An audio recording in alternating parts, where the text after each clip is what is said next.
अस्सलाम वालेकुम वरहमतुल्लाहि वबरकातुहू। सामीन, सिरात अल-मुस्तकीम चैनल पे फिर से एक बार खुश आमदीद। उम्मीद है कि आप सब खैरियत से होंगे। आपसे गुजारिश है कि अगर आप इस चैनल पे नए हैं तो चैनल को सब्सक्राइब करें, ऑडियो को लाइक करें, ज़्यादा से ज़्यादा शेयर करें और बेल आइकॉन पे क्लिक करें ताकि आपको नए ऑडियो की नोटिफिकेशन मिलती रहे। अल्लाह आपको बेहतरीन बदला दे। शमशीर बेनियाम हज़रत खालिद बिन वलीद रज़ियल्लाहु अन्हु की दास्तान शुजाअत इनायतुल्लाह अल्तमश। बिस्मिल्लाहिर्रहमानिर्रहीम। दूसरे दिन अबू उबैदा रज़ियल्लाहु अन्हु ने सालारों को बुलाया। क्या तुमने खुद महसूस नहीं किया कि कल रोमियों ने बाहर आकर हमला किया तो हमारे आदमी बेदिली से लड़े? अबू उबैदा रज़ियल्लाहु अन्हु ने शिकायत के लहजे में कहा, क्या हम में ईमान की हरारत कम हो गई है? सर्दी से सिर्फ जिस्म ठंडे होते हैं। सालार आला खालिद रज़ियल्लाहु अन्हु ने कहा, हमारे आदमी बेदिली से नहीं लड़े। दरअसल जिन रोमियों ने हमला किया था वो उन रोमियों से ज्यादा जुर्रत और हिम्मत वाले थे जिनसे हम अब तक लड़ते रहे हैं। फिर तू ही बता अबू सुलेमान।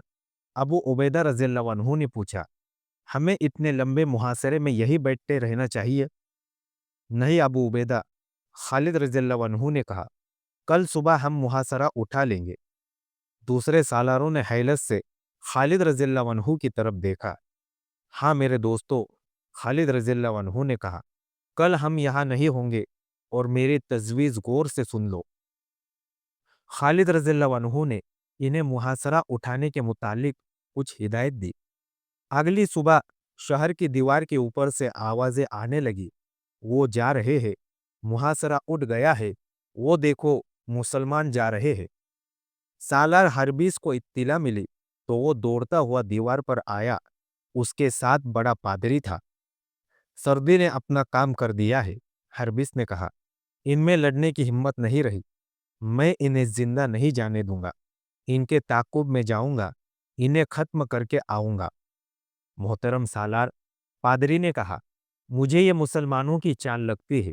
ये मुंह मोड़ने वाली कौम नहीं। वो देखो, वो अपनी बीवियों और बच्चों को यही छोड़ गए हैं। मैं देख रहा हूं, हरबिस ने कहा। अपनी बीवियों और बच्चों को वो हमारे लिए छोड़ गए हैं। इनकी हिफाजत के लिए उन्होंने बहुत कम सिपाही पीछे छोड़े हैं। वो सामान बांध रहे हैं, लेकिन हम इन्हें जाने नहीं देंगे। मैं पहले उनके ताकुब में जाऊंगा जो हौसला हार कर चले गए हैं। हरबिस ने फौरन 5,000 सवार तैयार किए और अबू उबैदा रज़ियल्लाहु अन्हु और खालिद रज़ियल्लाहु अन्हु के दस्तों के ताकुब में रवाना हो गए। उन्होंने 2 अढ़ाई मील फासला तय कर लिया था जब रोमी उन तक पहुंच गए। जूं ही हरबिस अपने दस्तों के साथ मुसलमानों के करीब पहुंचा, मुसलमान अचानक 2 हिस्सों में बढ़ गए। खालिद रज़ियल्लाहु अन्हु ने गुज़िश्ता रोज सालारों को यही बताया था कि रोमी उनके ताक़ुब में जरूर आएंगे और उन्हें घेरे में लेकर खत्म करना है। इसके मुताबिक मुसलमान चलते चलते 2 हिस्सों में बढ़ गए। एक हिस्सा दाएं को होकर पीछे को मुड़ा और दूसरा बायों तरफ होकर घूम गया। रोमे ऐसे सूरत हाल के लिए तैयार नहीं थे। वो बौखला गए। मुसलमानों ने इन्हें घेरे में ले लिया। अपने बीवी बच्चों और उनकी हिफाजत के लिए कुछ मुजाहिदीन को पीछे छोड़ आना भी इसी धोखे का एक हिस्सा था। रोमी पीछे को भागे तो यही मुजाहिदीन जो औरतों और बच्चों के साथ थे रोमियों पर टूट पड़े। फिर उन्होंने रोमियों की पसपाई का रास्ता रोक लिया। एक और सालार मुआज बिन जबर रज़ियल्लाहु अन्हु जब खालिद रज़ियल्लाहु अन्हु की पहले से दी हुई हिदायत के मुताबिक 500 सवार साथ लेकर हमस के रास्ते में आ गए ताकि कोई रोमी शहर की तरफ न आ सके। रोमी इतनी जल्दी भागने वाले नहीं थे, लेकिन वो मुजाहिदीन के फंदे में आ गए थे। वो ताज़ा दम थे, कुछ अपनी रिवायत के मुताबिक और कुछ अपनी जानें बचाने के लिए बेजिगरी से लड़ रहे थे। खालिद रज़ियल्लाहु अन्हु इनके सालार हरबीस को ढूंढ रहे थे। उनकी तलवार से खून टपक रहा था। उनके रास्ते में जो आता था कट जाता था। आखिर वो इन्हें नजर आ गया।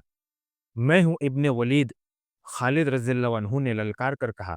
फारसियों का कातिल इब्ने वलीद, रोमियों का कातिल इब्ने वलीद। हरबिस नामी गिरामी जंगजू था। वो खालिद रज़ियल्लाहु अन्हु के मुकाबले के लिए बढ़ा, लेकिन घोड़े से उतर आया। खालिद रज़ियल्लाहु अन्हु भी घोड़े से उतरे और उसकी तरफ बढ़े, लेकिन एक रोमी दोनों के दरमियान में आ गया। 3-4 मौरिखों ने यह वाक़िया बयान किया है, लेकिन इस रोमी का नाम नहीं लिखा। इतना ही लिखा है कि उसका जिस्म पहलवानों जैसा था और वो शेर की तरह गरज कर लड़ा करता था। रोमी जुबान में वो शेर की मानिंद धाड़ने वाला के नाम से मशहूर था। तारीखों में ये वाक़िया इस तरह आया है कि रोमी सालार हर्बिस को पीछे हटाकर खालिद रज़ियल्लाहु अन्हु के मुकाबले में आया। 2-3 पैतरे दोनों ने बदले और खालिद रज़ियल्लाहु अन्हु ने तलवार का वार किया। तलवार रोमी के आहनी खुद पर पड़ी। खुद इतनी मजबूत और वार इतना जोरदार था कि खालिद रज़ियल्लाहु अन्हु की तलवार टूट गई। इनके हाथ सिर्फ दस्ता रह गया। अब खालिद रज़ियल्लाहु अन्हु खाली हाथ थे और रोमी पहलवान के हाथ में तलवार थी। खालिद रज़ियल्लाहु अन्हु अपने मुहाफिजों की तरफ जाने की कोशिश करते थे कि इनसे तलवार ले ले, मगर रोमी दरिंदों की तरह गुर्राता, दहाड़ता और खालिद रज़ियल्लाहु अन्हु के आगे हो जाता था कि वो दूसरी तलवार न ले सके।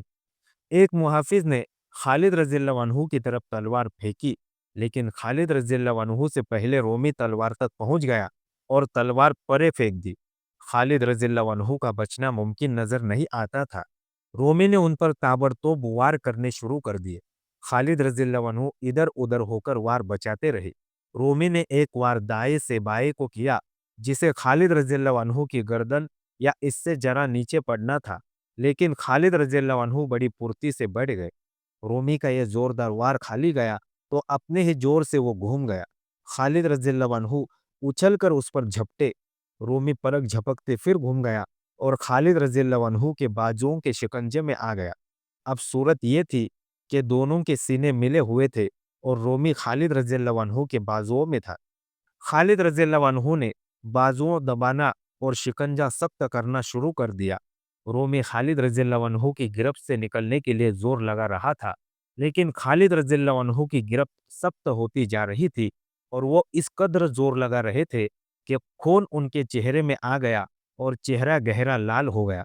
रोमी पहलवान की आंखें बाहर को आने लगी, उसकी सांसें रुकने लगी और चेहरे पर तकलीफ का ऐसा तासुर था कि उसके दांत बजने लगे।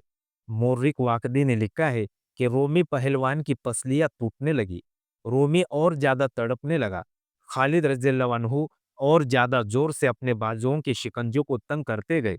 रोमी की पसलियां टूटती गई और इसका तड़पना खत्म हो गया, हत्ता कि उसका जिस्म बेजान हो गया। खालिद रज़ियल्लाहु अन्हु ने उसे छोड़ा तो वो गिर पड़ा, वो मर चुका था। खालिद रज़ियल्लाहु अन्हु ने इस रोमी की तलवार उठा ली और हर्बिस को ललकारा, लेकिन हर्बिस अपने पहलवान का अंजाम देखकर वहां से खिसक गया था। खालिद रज़ियल्लाहु अन्हु ने घोड़े पर सवार होकर रोमी पहलवान की तलवार बुलंद करके लहराई और नारा लगाया। इस मुकाबले के दौरान रोमियों का कत्ले आम जारी रहा। अबू उबैदा रज़ियल्लाहु अन्हु को पता चला कि खालिद रज़ियल्लाहु अन्हु ने रोमी पहलवान को किस तरह हलाक किया है, तो वो दौड़े आए। खुदा की कसम अबू सुलेमान, अबू उबैदा रज़ियल्लाहु अन्हु ने बड़े मसरूर लहजे में कहा, तूने जो कहा था कर दिखाया है, तूने इनकी कमर तोड़ दी है। ये बात इस तरह हुई थी कि खालिद रज़ियल्लाहु अन्हु ने जब गुज़िश्ता रोज़ मुहासरा उठाकर वापस जाने की तजवीज़ पेश की थी, तो अबू उबैदा रज़ियल्लाहु अन्हु और दूसरे सालारों ने इस तजवीज़ को पसंद नहीं किया था। खालिद रज़ियल्लाहु अन्हु ने इन्हें बताया कि उन्होंने क्या सोचा है। फिर भी अबू उबैदा रज़ियल्लाहु अन्हु मुहासरा उठाने के हक में नहीं थे। तब खालिद रज़ियल्लाहु अन्हु ने कहा था, मेरी तजवीज़ पर अमल करे, मैं इनकी हड्डियाँ तोड़ दूंगा, इनकी कमर तोड़ दूंगा। खालिद रज़ियल्लाहु अन्हु ने सिर्फ एक पहलवान की नहीं, बल्कि रोमी फौज की हड्डियां तोड़ दी थी। मार्च 636 ईस्वी, सफर 15 हिजरी, मुसलमान फातेह की हैसियत से हमस में दाखिल हुए। हमस पर जो खौफ व हिरास तारी था, वो उस वक्त भगदड़ और नफसा नफसी की सूरत इख्तियार कर गया जब मुसलमान हमस में दाखिल हुए। उन्होंने सुना तो यही था कि मुसलमान शहरियों को परेशान नहीं करते, लेकिन शहर की फौज हथियार न डाले और मुसलमान बजोरे शमशीर शहर को फतह करे तो वो हर घर से माल व अमवाल उठा लेते हैं और औरतों को लोंडिया बना लेते हैं। मुसलमानों ने हमस तो बड़ी ही मुश्किल से फतह किया था। रोमियों ने हथियार नहीं डाले थे, बल्कि मुसलमानों ने मुहासरा उठाया तो 5,000 रोमी सवार उनके ताक़ुब में गए थे। ये अलग बात है कि मुहासरा उठाना मुसलमानों की चाल थी, लेकिन रोमियों ने इसे उनकी कमजोरी समझकर उन पर हमला किया था। इस मार्के में रोमियों के सिर्फ 100 सवार जिंदा बचे थे और मुसलमान जो शहीद हुए उनकी तादाद 235 थी। इतनी खूनरेज लड़ाई लड़कर मुसलमानों ने हमस फतह किया था। हमस वालों ने जब देखा था कि उनके जो 5,000 सवार मुसलमानों के ताक़ुब में गए थे, इनमें से बहुत थोड़े भागते हुए आ रहे हैं, तो उन पर खौफ व हिरास तारी हो गया था। और जब उन्होंने देखा कि मुसलमानों का एक सवार दस्ता रोमियों और हमस के दरवाजों के दरमियान आ गया है और रोमी सवार न भाग सकते हैं न शहर में दाखिल हो सकते हैं, तो वो और ज्यादा खौफजदा हो गए। शहर में इतनी फौज नहीं रह गई थी जो उनकी मदद को पहुंचती। ये सवार मुसलमान सवारों की तलवारों और बर्चियों से कट गए। अबू उबैदा रज़ियल्लाहु अन्हु और खालिद रज़ियल्लाहु अन्हु जब हमस में दाखिल हुए तो चंद एक शहरी उनके इस्तकबाल के लिए खड़े थे। दोनों मुसलमान सालारों को देखकर वो सजदे में गिर पड़े। दोनों सालारों ने घोड़े रोक लिए। उठो, अबू उबैदा रज़ियल्लाहु अन्हु ने गरजदार आवाज में कहा, खड़े हो जाओ। वो सब सिजदे से सर उठाकर खड़े हो गए। उनके चेहरों पर वो खौफ व हिरास और रहम तलबी का गहरा तासुर था। बोलो, अबू उबैदा रज़ियल्लाहु अन्हु ने पूछा, अगर तुम्हारी फौज हमारे कहने पर पहले ही हथियार डाल देती तो तुम्हें हमारे आगे सजदे में गिरने की जरूरत न पड़ती। हम रहम के तलबगार हैं, एक ने इल्तिजा की। वो रोमी फौज थी जो आपसे लड़ी है। हम रोमी नहीं, हम आपका हर मुतालबा पूरा करेंगे। हम सिर्फ ये बताने आए हैं कि सजदा सिर्फ अल्लाह के आगे किया जाता है। अबू उबैदा रज़ियल्लाहु अन्हु ने कहा, हम किसी को अपना गुलाम बनाने नहीं आए। अबू उबैदा रज़ियल्लाहु अन्हु के हुक्म से हमस के लोगों से सिर्फ 1 दीनार फीकस जिजिया लिया गया और मुसलमानों की तरफ से ऐलान हुआ कि कोई शख्स शहर छोड़कर न जाए। शहर के लोगों के जान व माल और इज्जत व आबरू की हिफाजत के जिम्मेदार मुसलमान होंगे। इस ऐलान ने लोगों को हैरत में डाल दिया। बाज इसे मुसलमानों की एक चाल समझे। वो रात भर इस खौफ से जागते रहे कि मुसलमान रात को उनके घरों पर टूट पड़ेंगे, लेकिन रात गुजर गई और कुछ भी न हुआ। रोमी शहंशाह हरकुल हमस से तकरीबन 80 मील दूर अंताकिया में था।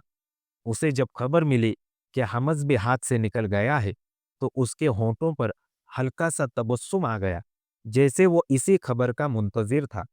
उसके सालार, वजीर और शाही खानदान के अफराद जानते थे कि हरकुल का यह तबस्सुम मौत की मुस्कुराहट है और इस तबस्सुम में कहर भरा हुआ है। क्या तुम बता सकते हो अरब के इन मुसलमानों ने हमस किस तरह लिया है? हरकुल ने खबर लाने वाले से पूछा। तुम सालार तो नहीं, कमांडर हो, जंग को समझते हो। तुम्हारा नाम क्या है? सब समझता हूं कैसर रोम, खबर लाने वाले ने कहा। मेरा नाम साजिरश है, एक हबीश का कमांडर हूं।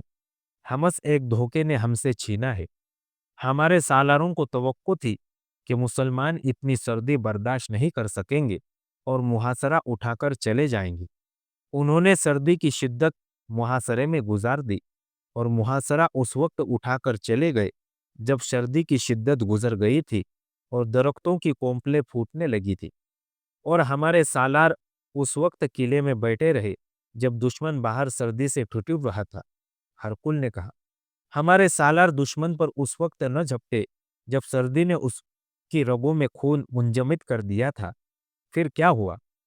कैसरे रोम, साजिरश ने कहा, वो जब कूच कर गए तो सालार हर्बिस ने 5,000 सवारों के एक दस्ते को हुक्म दिया कि मुसलमानों के ताकुब में जाओ और उनमें से कोई एक भी जिंदा न रहे।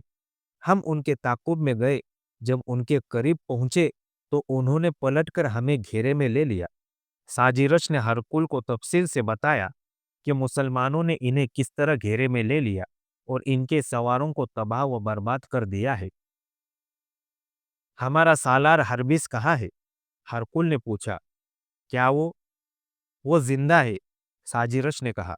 وہ اس وقت وہاں سے نکل گئے تھے جب مسلمانوں کے سالار خالد بن ولید رضی اللہ عنہ نے ہمارے پہلوان کو اپنے بازوؤں میں جکڑ لیا تھا اور پہلوان کی آنکھیں باہر آ گئی تھی۔ کیا ہمارے پہلوان کو خالد ابن ولید نے مار ڈالا ہے؟ ہرکل نے پوچھا۔ ساجرس کچھ دیر ہرکل کے منہ کی طرف دیکھتا رہا، پھر اس نے دائیں بائیں آہستہ آہستہ سر ہلایا۔ مسلمان سالار نے ہمارے پہلوان کو بازوؤں میں دبوچ کر اس کی پسلیاں توڑ ڈالی تھی، ساجرس نے کہا، اور وہ مر گیا۔ آفرین! ہرکل کے ہونٹوں سے سرگوشی پھسل گئی۔ یہ طاقت جسم کی نہیں۔ وہ اچانک جیسے بیدار ہو گیا ہو۔ اس نے جاندار آواز میں کہا، میں انہیں کچل دوں گا، انہیں آگے آنے دو۔ اس کی آواز اور زیادہ بلند ہو گئی، انہیں اور آگے آنے دو، اور آگے جہاں سے وہ بھاگ نہیں سکیں گے۔ سالار اعلیٰ ابو عبیدہ رضی اللہ عنہ اور خالد رضی اللہ عنہ اور آگے چلے گئے تھے۔ انہوں نے حمص کے انتظامات کے لیے کچھ نفری وہاں چھوڑ دی تھی۔ حمص سے وہ اپنے دستوں کے ساتھ حمص سے آگے ہما پھر اس سے آگے سیرس تک جا پہنچے۔ وہاں سے انطاکیہ کا فاصلہ 35-40 میل کے درمیان تھا۔ انطاکیہ اہم ترین مقام تھا کیونکہ اسے ہرکل نے اپنا ہیڈ کوارٹر بنا لیا تھا اور وہی رومیوں کی فوج کا اجتماع اور فوج کی تقسیم ہوتی تھی۔ مسلمانوں نے شیرج سے کوچ کیا۔ تھوڑی ہی دور گئے ہوں گے کہ رومیوں کا ایک قافلہ سا نظر آتا آیا۔ اس کی حفاظت کے لیے رومی فوجیوں کا چھوٹا سا ایک دستہ تھا۔ اس سے ظاہر ہوتا تھا کہ اونٹوں اور گاڑیوں کے اس قافلے میں فوجی سامان جا رہا ہے۔ خالد رضی اللہ عنہ کے اشارے پر مجاہدین نے قافلے کو گھیرے میں لے لیا۔ رومی فوجیوں نے مقابلہ کرنے کی حماقت نہ کی۔ انہوں نے بتایا کہ یہ فوج کے کھانے پینے کا سامان ہے، اس میں ہتھیار بھی تھے۔ ان سب کو پکڑ لیا گیا اور انہیں تاثر یہ دیا گیا کہ انہیں قتل کر دیا جائے گا۔ ہم نے آپ کا مقابلہ نہیں کیا۔ اس رومی فوج کے قافلے کے کمانڈر نے جان بخشی کی التجا کرتے ہوئے کہا، ہم رومی نہیں، ہم تو ان کی رعایا ہے، ہماری آپ کے ساتھ کوئی دشمنی نہیں۔ پھر دوستی کا ثبوت دو، انہیں کہا گیا۔ یہ بتا دو کہ انطاکیہ میں کیا ہو رہا ہے۔ آپ کی تباہی کا سامان تیار ہو رہا ہے، قافلے کے کمانڈر نے جواب دیا۔ وہاں بہت بڑی فوج اکٹھا کی جا رہی ہے۔ دور دور سے عیسائی قبیلے آپ کے خلاف لڑنے کے لیے جمع ہو رہے ہیں اور انہیں میدان جنگ میں لڑانے کے لیے ڈھنگ سکھائے جا رہے ہیں۔ آپ نے ہماری جانیں ہمیں واپس کر دی ہے تو ہم آپ کی جانیں بچاتے ہیں۔ قافلے کے ایک اور آدمی نے کہا، آپ آگے نہ جائیں، آپ کی نفری بہت تھوڑی ہے اور آپ انطاکیہ میں شہنشاہ ہرکل جو فوج اکٹھی کر چکا ہے وہ اتنی زیادہ ہے کہ آپ کا ایک بھی آدمی زندہ نہیں رہے گا۔ کیا اتنی زیادہ شکستوں نے اس کی کمر ابھی توڑی نہیں؟ مسلمانوں کے ایک سالار نے پوچھا۔ ہم اتنے بڑے لوگ نہیں کہ شہنشاہ تک رسائی حاصل کر سکے، رومیوں کے کمانڈر نے کہا۔ ہم اس کے ساتھ بات کرنے کی ضرورت نہیں کر سکتے، لیکن اپنے سالاروں سے جو پتہ چلتا ہے وہ آپ کو بتاتے ہیں۔ ہرکل کی کمر اتنی کمزور نہیں کہ چند ایک شکستوں سے ٹوٹ جائے۔ اس نے اپنا دماغ اپنے ہاتھ میں رکھا ہوا ہے۔ اسے فتح حاصل ہوتی ہے تو اپنے اوپر اس کا نشہ طاری نہیں کیا کرتا اور شکست سے وہ مایوس نہیں ہوا کرتا۔ وہ جو حسین ترین اور نوجوان لڑکیوں اور شراب کا رسیہ ہے، اب شراب تو پیتا ہوگا لیکن اپنی پسندیدہ لڑکیوں کو بھی اپنے سامنے نہیں آنے دیتا۔ وہ تو راتوں کو شاید سوتا بھی نہیں ہوگا، دوسرے نے کہا۔ اس پر ایک جنون سوار ہے، فوج اکٹھی کرو۔ اس کے آدمی بستی بستی جا کر لوگوں سے کہہ رہے ہیں کہ مسلمان طوفان کی طرح آ رہے ہیں اور وہ تمہارے مذہب کو اور تمہاری عورتوں کو اپنے ساتھ اڑا لے جائیں گے۔ لوگ قبیلہ در قبیلہ مذہب کے نام پر اور اپنی عورتوں کو مسلمانوں سے بچانے کی خاطر انطاکیہ میں آ رہے ہیں۔ آپ نے آگے جانا ہے تو زیادہ فوج لے کر آئے ورنہ رک جائے۔ اب شہنشاہ ہرکل زیادہ وقت نئی فوج کی تنظیم اور تربیت میں گزارتا ہے اور کہتا ہے کہ مسلمانوں کو آگے آنے دو، انہیں اور آگے آنے دو۔ اس نے یہ بھی کہا ہے، ایک اور بولا، اب اپنی فوج کی ہر پسپائی میرے دل کو مضبوط کرتی ہے۔ میری فوج کی ہر پسپائی عرب کے ان مسلمانوں کو میرے جال میں لا رہی ہے۔ اس قافلے سے جو صورتحال ابو عبیدہ رضی اللہ عنہ اور خالد رضی اللہ عنہ کو معلوم ہوئی وہ غلط نہیں تھی۔ پہلے ذکر ہو چکا ہے کہ ہرقل روایتی شہنشاہ نہیں تھا، وہ اپنے وقت کا فن حرب و ضرب کا ماہر جنگجو تھا، وہ میدان جنگ کا شاطر جرنیل تھا۔ ابو عبیدہ رضی اللہ عنہ اور خالد رضی اللہ عنہ کو ان اطلاعات نے جو انہیں اس قافلے سے ملی وہی رکنے پر مجبور کر دیا۔ خدا کی قسم، امین الامت خالد رضی اللہ عنہ نے ابو عبیدہ رضی اللہ عنہ سے کہا، ہم یہاں بیٹھے نہیں رہیں گے اور ہم ہرقل کو اتنی مہلت نہیں دیں گے کہ وہ اپنی تیاریاں مکمل کر لے۔ آج رات تک اپنے کسی آدمی کو آ جانا چاہیے۔ ابو عبیدہ رضی اللہ عنہ نے کہا، ابو سلیمان، جب تک آگے کی مصدی کا صورتحال معلوم نہیں ہو جاتی ہم آگے نہیں جائیں گے۔ اپنے کسی آدمی سے مراد وہ جاسوس تھے جو انطاکیہ تک پہنچ چکے تھے۔ خالد رضی اللہ عنہ نے اپنی سپہ سالاری کے دور میں جاسوسی کے نظام کو باقاعدہ اور منظم کر دیا تھا اور جاسوسوں کو دور دور تک پھیلا دیا تھا۔ مسلمان جاسوس جان کی بازی لگا کر بڑی قیمتی معلومات لے آتے تھے۔ مورخوں کے مطابق ہرقل نے اپنی فوج کی پے بپے شکستوں کی خبریں سن سن کر اس حقیقت کو قبول کر لیا تھا کہ وہ مسلمانوں کو بکھری ہوئی لڑائیوں میں شکست نہیں دے سکتا۔ ایک شکست تو وہ تھی جو رومی فوج کو خالد پھر ابو عبیدہ رضی اللہ عنہ نے دی تھی، اور دوسری وہ تھی جو دوسرے سالار شام کے دوسرے علاقوں میں رومیوں کو دیتے چلے جا رہے تھے۔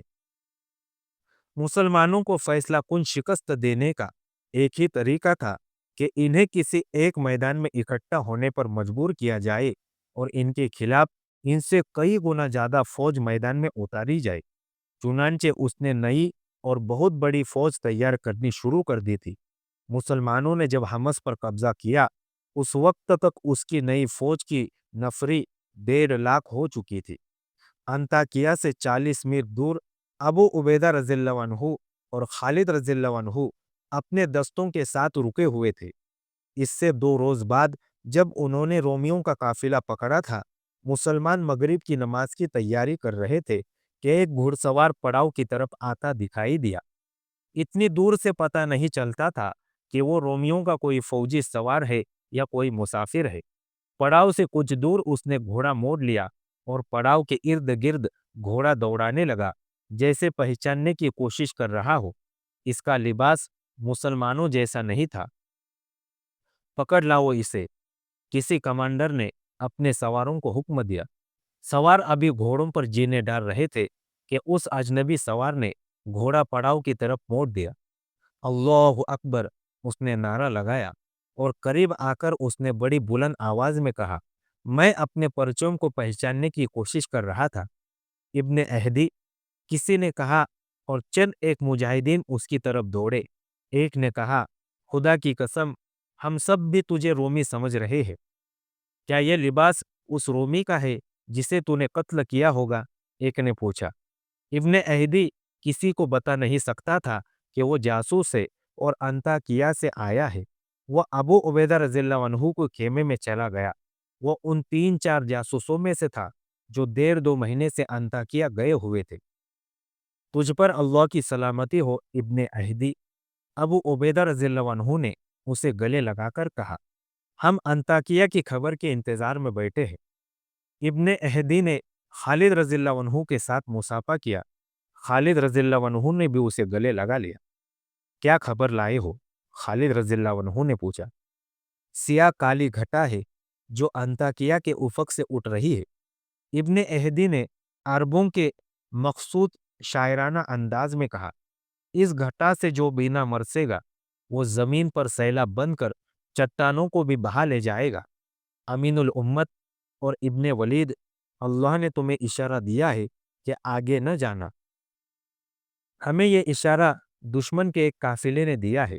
ابو عبیدہ رضی اللہ عنہ نے کہا، رومیوں کا فوجی قافلہ ہے جسے ہم نے پکڑ لیا ہے۔ اسے اللہ کا بھیجا ہوا قافلہ سمجھ امین الامت۔ ابن اہدی نے کہا، اب پوری بات مجھ سے سن۔ انطاکیہ کے اندر اور باہر لشکر کے سپاہیوں کا اور گھوڑوں کے سوا کچھ اور نظر نہیں آتا۔ انطاکیہ کے گرد و نواح میں دور دور تک خیموں کا جال ہے جو بڑھتا ہی جا رہا ہے۔ ہرکل نے جو منصوبہ بنایا ہے وہ بہت خطرناک ہے۔ کیا تیری خبر مصدقہ ہو سکتی ہے؟ خالد رضی اللہ عنہ نے پوچھا۔ میں ہرکل کی فوج کے ایک ٹولے کا کمانڈر ہوں ابو سلیمان، ابن اہدی نے مسکراتے ہوئے کہا۔ رومیوں کی اس وقت یہ حالت ہے کہ جو کوئی انطاکیہ کے دروازے پر جا کر کہے کہ فوج میں بھرتی ہونے آیا ہوں تو اس کے لیے شہر کے سارے دروازے کھل جاتے ہیں۔ ابن اہدی جس طرح انطاکیہ کی فوج میں شامل ہوا تھا اس کی اس نے تفصیلات سنائی۔ وہ اپنے ساتھیوں کے ساتھ عیسائی عرب بن کر انطاکیہ گیا تھا۔ انہیں اسی وقت فوج کے حوالے کر دیا گیا۔ اس روز گھڑ دوڑ کے میدان میں شہ سواری، تیز زنی اور دوڑتے گھوڑے سے تیر نشانے پر چلانے کے مقابلے ہو رہے تھے۔ ان میں ہر کوئی شامل ہو سکتا تھا۔ ابن اہدی اپنی فوج کا مشہور شہ سوار تھا اور بڑا ہی خوبصورت جوان۔ وہ مقابلے میں اس طرح شریک ہوا کہ میدان میں جا کر گھوڑا چکر میں دوڑایا اور تلوار نکال کر تیز زن سواروں کو مقابلے کے لیے للکارا۔ ایک سوار اس کے مقابلے میں اترا، وہ رومی تھا۔ اگر تجھے اپنے بازوؤں اور اپنے گھوڑے پر پورا بھروسہ ہے تو میرے مقابلے میں آ اے اجنبی سوار، ابن اہدی نے اسے کہا۔ میری تلوار تیرے خون کی پیاسی تو نہیں، لیکن اس کے سامنے تیری تلوار آئے گی تو تیری تلوار کے مقابلے میں میری برچی آئے گی، اے بدقسمت اجنبی، دوسرے سوار نے کہا۔ اگر تجھے زندگی عزیز نہیں تو آ جا۔ ابن اہدی نے گھوڑا اس کے ارد گرد دوڑایا اور اسے للکارا۔ رومی سوار گھوڑے کو کچھ دور لے گیا اور گھوڑا موڑ کر ایڑ لگائی۔ اس نے برچی نیزہ بازی کے انداز سے آگے کر لی تھی۔ ابن اہدی اس کی طرف منہ کر کے کھڑا رہا۔ رومی کی رفتار اور تیز ہو گئی۔ جب اس کی برچی کی انی ابن اہدی کے سینے سے تھوڑی دور رہ گئی تھی تو وہ اس قدر پھرتی سے گھوڑے کو دوسری طرف جھک گیا جیسے وہ گھوڑے پر تھا ہی نہیں۔ رومی کی برچی ہوا کو کاٹتے آگے نکل گئی۔ ابن اہدی گھوڑے پر سیدھا ہوا اور اپنے گھوڑے کی لگام کو جھٹکا دیا۔ اس کا گھوڑا دوڑا اور فوراً ہی مڑ کر رومی کے پیچھے چلا گیا۔ رومی اپنا گھوڑا موڑ رہا تھا کہ ابن اہدی اس تک جا پہنچا اور تلوار سے اس کی برچی توڑ دی۔ رومی نے گھوڑا موڑ کر تلوار نکال لی، لیکن وہ ابن اہدی پر صرف ایک وار کر سکا جو ابن اہدی نے بچا لیا اور فوراً ہی اس مسلمان شہ سوار کی تلوار رومی سوار کے پہلو میں اتر گئی۔ وہ اس پہلو کی طرف لڑک گیا۔ اسے گرتا دیکھ کر ایک رومی سوار ابن اہدی کے مقابلے میں آیا۔ وہ آتا نظر آیا اور تماشیوں نے اسے گھوڑے سے گرتے دیکھا۔ ایک اور سوار میدان میں آیا۔ رک جاؤ، ہرکل کی گرجدار آواز سنائی دی۔ ادھر آ شہ سوار۔ ابن اہدی نے گھوڑا ہرکل کے سامنے جا روکا۔ ہرکل اونچی جگہ بیٹھا ہوا تھا۔ کیا تجھے بتایا نہیں گیا تھا کہ یہ مقابلے ہے، لڑائی نہیں؟ ہرکل نے کہا۔ تم ان دونوں کو زخمی کر سکتے تھے، جان سے نہیں مارنا تھا۔ پھر بھی ہم تمہاری قدر کرتے ہیں۔ کہاں سے آیا ہے تو؟ مت پوچھ شہنشاہ کہاں سے آیا ہوں، ابن اہدی نے کہا۔ یہ میرے دشمن نہیں تھے، لیکن میرے ہاتھ میں جب تلوار ہوتی ہے اور جب کوئی مجھے مقابلے کے لیے للکارتا ہے تو مجھے یقین ہو جاتا ہے کہ یہ شخص مسلمان ہے۔ میں جب اسے قتل کر چکتا ہوں تو مجھے یہ دیکھ کر بہت افسوس ہوتا ہے کہ یہ مسلمان نہیں تھا۔ میرا دماغ میرے قابو میں نہیں رہتا۔ میں عیسائی عرب ہوں شہنشاہ، بہت دور سے آیا ہوں۔ کیا تیرے دل میں مسلمانوں کی اتنی دشمنی ہے کہ تو اندھا ہو جاتا ہے؟ ہرکل نے پوچھا۔ اس سے بھی زیادہ جتنی شہنشاہ سمجھے ہے، ابن اہدی نے کہا۔ کیا شہنشاہ مجھے آگے نہیں بھیجیں گے؟ میں مسلمانوں سے لڑنے آیا ہوں۔ ہم تجھے آگے بھیجیں گے، ہرکل نے کہا۔ تو نے 2 شیروں کو مارا ہے اور تو معمولی سے خاندان کا فرد نہیں لگتا۔ آج کے لیے اتنا ہی کافی ہے۔ اگلی داستان جاننے کے لیے ہمارے ساتھ جڑے رہیے اور اس آڈیو کو زیادہ سے زیادہ شیئر کرنا نہ بھولیں۔ دعاؤں کی گزارش۔ السلام علیکم ورحمۃ اللہ وبرکاتہ۔